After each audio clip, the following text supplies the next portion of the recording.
Now we're going to clean the pump's pre-filter. There's a basket before the pump that tends to get dirty from the water the pool draws in. First of all, you have to close all the valves so that no water comes out of the pump.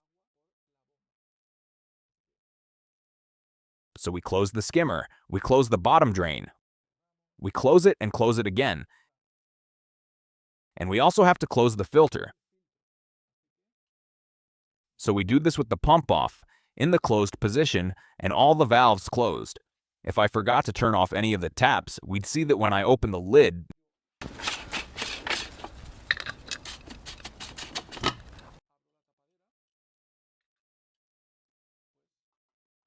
no water would come out.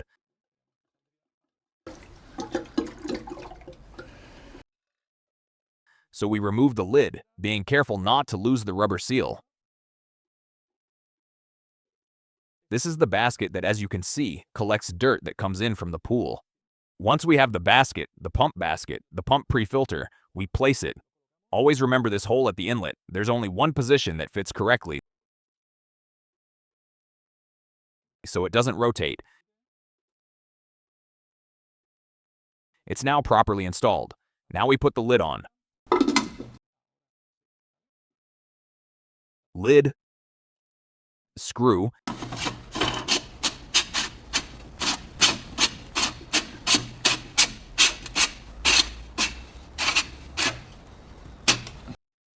and the tool to help us a little.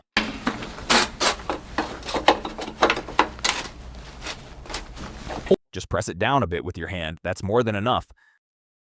Now we would open the valves, close the vacuum, open the skimmer, fill the bottom halfway, open the impeller, and then switch the valve back to filtration.